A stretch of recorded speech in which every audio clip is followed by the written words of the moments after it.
속보의 설명은 다 끝이 나고요. 이제 역대 상하의 중심 인물이 되는 다윗과 이제 솔로몬, 이제 그걸 소개할 시간이 됐습니다.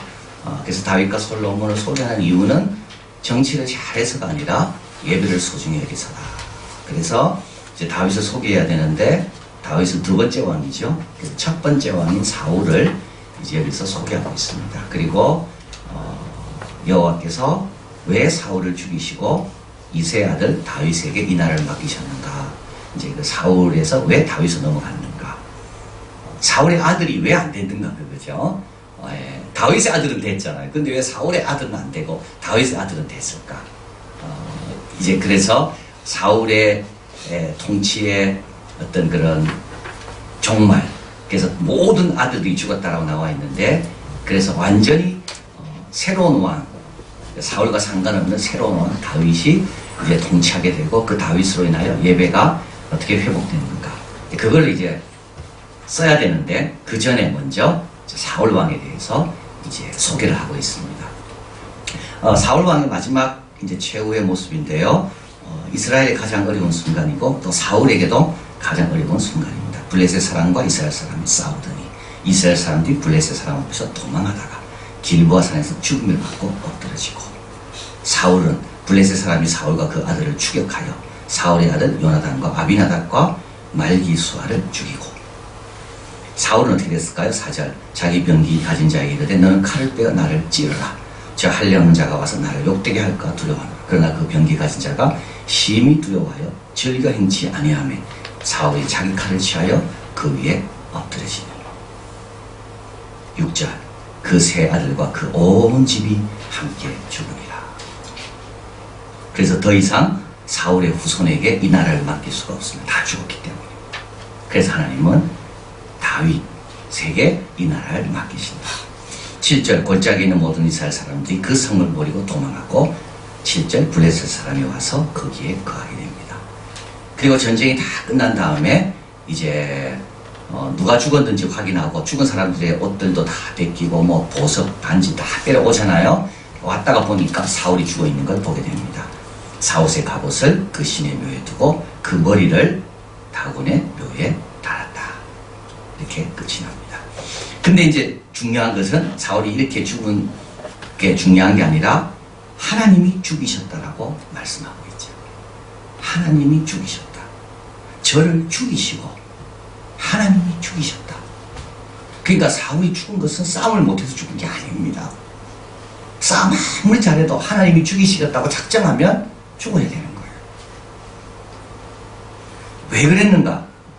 13, 14절, 사울이 죽은 것은 이제 이거를 교훈으로 주기 위한 겁니다. 포로로 돌아온 사람들에게 사울처럼 되지 마라, 이 교훈을 주기 위해서 사울의 이야기를 하면서 사울의 다른 잘못이 아니라 사울이 최후에 어떻게 죽었는가를 소개하며 사울의 삶을 다음으로 요약합니다. 여호와께 범죄했다.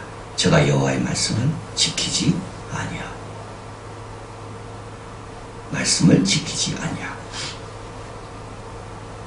주의를 지키지 아니하고, 10분의 1을 지키지 아니하고. 여기서 말씀이라는 것은 계명을 뜻하는 겁니다. 이거는 모두에게 적용되는 말씀입니다.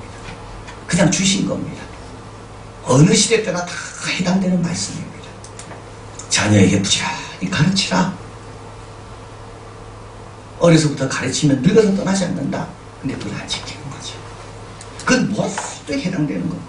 어느 시대나 어느 문화권에 있든지 간에 다 해당되는 게 여기서 말하는 여호와의 말씀입니다. 근데 그걸 지키지 아니했습니다.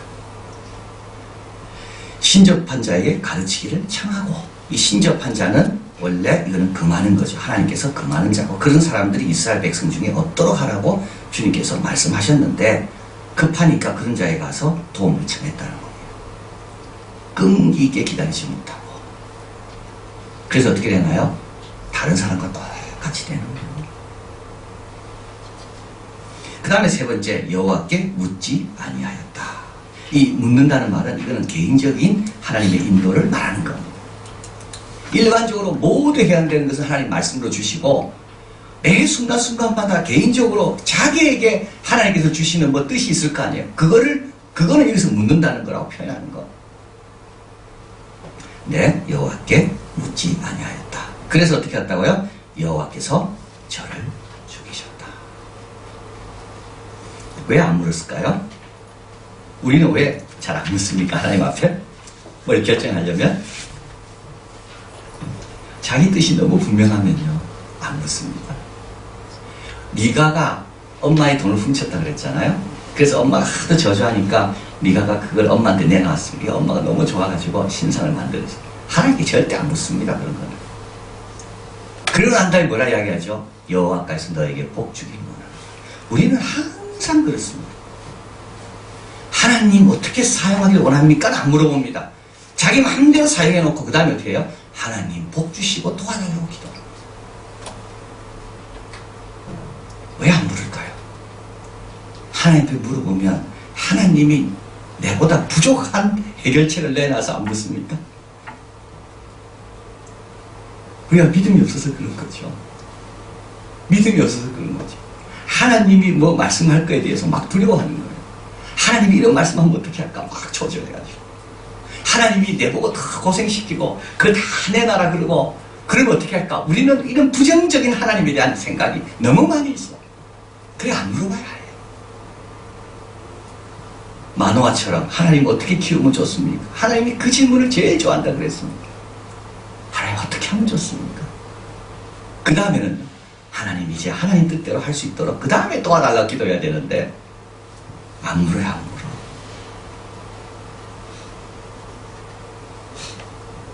내 원하는 게 너무 분명하고 내 원하는 게 너무 강하기 때문에 또 하나님에 대한 불신, 하나님께서 가르쳐 주시는 대로 하면 손해본다는 생각, 하나님 뜻대로 따르면 내가 다 고생한다는 이런 생각. 그래서 안 물어봅니다. 자, 그런데 사무엘상 28장에 보면 요 내용이 이제 바로 앞에 나와 있는데요. 사무엘상에 있는 내용이 이 지금 역대상 10장에 있는 내용인데요. 사울이 블레셋 사람 군대를 보고 두려워 그 마음이 크게 떨렸습니다. 근데 사울이 뭐 했다 그랬습니까? 여호와께 물었다 돼 있죠. 근데 여호와께서 꿈으로도 우림으로도 선지라도 그에게 대답하지 아니하시므로 사울이 그 신하들에게 이르되 나를 위하여 신접한 여인을 찾으라. 내가 그리로 가서 그에게 물으리라. 그 신하들이 그에게 이르되 보소서 엔돌에 신접한 여인이 있나이다. 자, 여호와께서 왜 꿈으로도 우림으로도 선지라도 대답하지 않았을까요? 근데 오늘 역대 여기 상에 보면 안 물었다고 되어 있잖아요. 근데 사울은 물었거든요. 근데 왜 하나님은 대답을 안 했을까요? 그리고 안 물었다고 이야기할까요? 사울은요, 두 마음을 갖고 물은 겁니다. 두 마음. 진심으로 따르려고 물은 게 아닙니다. 사울은 어떤 생각을 갖고 딱 있었는가 하면, 한번 물어보고, 그리고 신접한 여인에게 가리라. 형식적으로 물어요. 우리 하나님은 만물이 여김을 받지 않습니다. 우리 하나님은 우리가 어떻게 묻는가를 보시고 답하는 분이지 물었다고 그냥 답하시는 분이 아니에요. 우리가 나와 있는 자세를 보면 하나님은 아십니다. 삼손이 기도한 거 하나님 아십니다. 이 기도는 정말 간절한 기도다. 그래서 삼손은 살았을 때 죽인 자보다 죽었을 때 죽인 자가 많다 그랬잖아요. 하나님은 아십니다.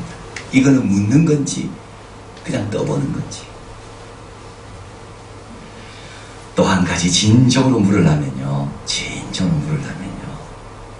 남 미워하면서 물어보면 안 됩니다. 남보다 앞서고 싶어서 그런 마음으로 물어보면 그건 안 됩니다.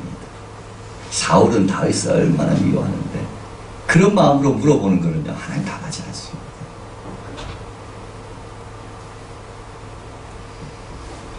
자, 그래서 우리가 하나님 앞에 하나님 뜻을 기다립니다. 참 하나님 가르쳐 주시면 내가 열심히 살겠습니다. 이렇게 할 때 두 마음은 안 되고요. 그리고 열심히 살아서 뭐 할 건데 저 사람 이기고 내 이름 드러내고 그런 마음으로 하나님께 기도하는 것은 하나님 듣지 않으신다. 자, 3상 28장 15절 사울이 대답하되 그래서 이제 그 신접한 여인을 찾아갔습니다. 그리고 나는 심히 궁급하다라고 이야기합니다. 이사야 55장 3절 너희는 귀를 기울이고 내게 나와 들으라. 그리하면 너희 영혼이 살리라. 내가 너희에게 영원한 언약을 세우리니 다윗에게 허락한 확실한 은혜니라. 왜 다윗의 후손 솔로몬은 왕이 되고 사울의 후손은 왕이 못됐을까요? 하나님께서 이 언약을 누구한테 했습니까? 다윗에게 했기 때문에. 왜 다윗에게 했을까요? 다윗은 신령과 진정을 하나님께 두 마음이 아닙니다. 다윗은 두 마음이에요. 자, 그 다음에 이제 똑같은 내용입니다. 자, 그래서 이제 사울과 그 백성들이 블레셋 사람과 마지막 싸움을 할 때, 이때 다윗은 어디 있었는가 하면 블레셋 사람 쪽에 있었습니다. 그래서 블레셋 사람과 함께 사울과 싸워야 됩니다. 왜냐하면 사울을 피해서 도망간 곳이 어디냐면 블레셋 땅이거든요. 그래서 블레셋 사람과 편 쪽에 있기 때문에 지금 사울과 블레셋이 싸움할 때 다윗은 할 수 없이 블레셋 편에 들 수밖에 없는 거예요, 지금. 근데 이때 블레셋의 장군들이 이 다윗은 나중에 우리를 배반할지 모르니까 데리고 가면 안 된다. 그래서 다윗이 간신히 거기서 모면하게 됩니다. 그리고 이제 사흘길을 건너서 원래 자기들이 지친 시글락 동네로 왔습니다. 딱 와보니까 어떻게 됐는가 하면 자기 모든 식구들과 물질과 모든 것이 다 뺏겼습니다. 와보니까. 자, 그래서 이제 30장입니다. 백성이 각기 자녀들을 위하여 마음이 슬퍼 다윗을 돌로 치자 하니 다윗이 크게 굴고 울 기력이 없도록 백성들이 울고 그 다음에 어떻게 했다고요? 다윗 때문에 이렇게 됐다고 해서 다윗에게 돌들로 치려고 했습니다. 이때 다윗은 크게 궁급하였습니다. 다윗은 뭐 했다고요? 하나님 여호와를 힘입고 용기를 얻었더라. 그 다음 보십시오. 다윗의 아비멜렉의 아들 제사장 아비아달에게 이르되 청컨대 에봇을 내게로 가져오라. 아비아달이 에봇을 다윗에게로 가져오매 다윗이 여호와께 묻자와 가로되 내가 이 군대를 쫓아가면 미치겠나이까. 요번엔 다 봐주시잖아요. 여호와께서 대답하시되 쫓아가라. 네가 반드시 미치고 정령도로 찾으리라. 그래서 다 탈취한 것을 가지고 옵니다. 그것을 다 나눠줍니다. 무리가 그 가축 앞에 몰고 가며 가로되 이는 다윗의 탈취한 것이라 하였더라. 자, 지금 똑같은 상황입니다. 사울 왕은 근데 어떻게 됩니까? 친접한 여인에게 가는 거예요. 다윗은요, 까지 하는 거. 자, 결론입니다. 배워야 할 교훈이 있습니다. 평소 하나님 뜻에 복종하는 습관을 가져야 됩니다. 평소 체질이 바뀌어야 돼요. 체질이. 자, 이게 어려운 겁니다. 체질이 안 바뀌어요. 체질이. 그래서 지금부터라도 나는 체질을 좀 바꾸리라. 어떤 체질로요? 다윗 같은 체질. 다윗은 어떤 체질입니까? 어디가나 다윗은 지혜롭게 행합니다. 사울 왕이 얼마나 자기를 미워하는지 알았음에도 불구하고 다윗은 사울이 가는 곳에 가서 감정대로 행하지 않고 지혜롭게 행합니다. 다윗을 사울을 죽일 기회가 2번 있었잖아요. 근데 다윗은 원칙을 지키지 편리를 쫓지 않습니다. 사울 죽이면요, 다윗은 정말 편해질 겁니다. 근데도 다윗은 하나님 기름 부음 받은 자는 내가 어떻게 할 수가 없다. 그래서 다윗은 사울을 건드리지 않습니다. 이게 몸에 배어야 되는 거예요. 이게 몸에 배어야 되는 거예요. 평소 하나님의 뜻에 복종하는 습관을 가져야 됩니다. 골리앗은요, 갑자기 나타난 거지 골리앗 나타날 줄 알고 준비한 게 아닙니다. 평소 이런 습관이 되어 있는 사람들은 갑자기 이런 문제가 닥쳐도 똑같이 크게 궁금했잖아요. 근데 사울은 어떻게 했다고요? 자기 마음대로 막 방황합니다. 왜냐하면 평소 방황했으니까. 이 사람은. 다윗은요, 평소 하나님을 의지했거든요. 그래서 어떻게 했다고요? 여호와를 힘입고 용기를 얻었더라. 돌을 들어서 치려고 그럽니다. 자기를 따르던 사람들이 갑자기 돌변해가지고 돌을 들려 치려고 그래요. 근데 다윗이 이때 어떻게 했다고요? 여호와를 힘입고 용기를 얻었더라. 사울 왕은 어땠을까요? 신접한 여인으로 쫓아갔을 거예요. 근데 이거는 평소입니다. 평소. 그래서 우리가 이게 편안할 때 아무것도 안 일어날 것 같지만 하나님 앞에 순종하고 준비하고 있어야 됩니다. 그래서 베드로 전서에 보면 사라 이야기가 나오잖아요. 믿음의 조상 아브라함이 이삭을 데리고 떠날 때 사라는 어떻게 했다고요? 사라는 그 일로 인하여 저 전혀 요동하거나 두려워하지 않았다고 그렇게 말합니다. 왜냐하면 나 자신을 거룩하게 비우고 있었기 때문에. 여러분, 우리가 참, 이거는 뭐 제가 이건 제 비밀입니다만은, 여러분 새벽 기도할 때 여러분 아무 생각 없이 기도하시잖아요. 그렇지, 아무 생각 편안하게 기도하시죠. 저는 편안하게 기도할 수 있겠습니까? 누가 와서 또 엉뚱한 짓 하는 거 아닌가. 이상한 사람 들어가다가 지나가다가 들어와가지고 어떻게 하는 거 아닌가. 그래서 못 보던 분이 와가지고 기도합니다. 그러면 제가 자리를 떠날 수가 없어요. 저 사람이 정말 신실한 분인가. 그러다가 한 몇 주 보다가 아, 저분은 정말 같은 믿음의 형제구나. 그러면 이제는 더 이상 조심하지 않고 같이 그냥 편안하게 기도해요. 근데 기도하다가요, 맞을 수도 안 있겠습니까, 제가? 누가 지나가다가 쭉 와가지고, 그런 여러분 내일부터 기도할 때 조심하세요. 그런 생각 안 해보셨죠, 그런 거. 근데 저는 그런 생각을 한다니까요. 이게 책임자와 그냥 있는 분과의 차이예요, 이게. 그래서 저는 기도하다가도 그런 생각이 들 때가 있습니다. 왜냐하면 그런 걸 당한 사람을 제가 알거든요. 기도하다가 교회당에서 엄청나게 맞은 거예요. 그리고 제가 교육전도사 때 새벽 기도 인도하는데 새벽에 덩치 엄청난 사람이 옷 다 열어제치고 막 제 앞으로 걸어 나오는데, 와, 정말. 근데 너무 감사하게 오더만 앞에 제일 앞에 가서 엎드려서 주무시더라.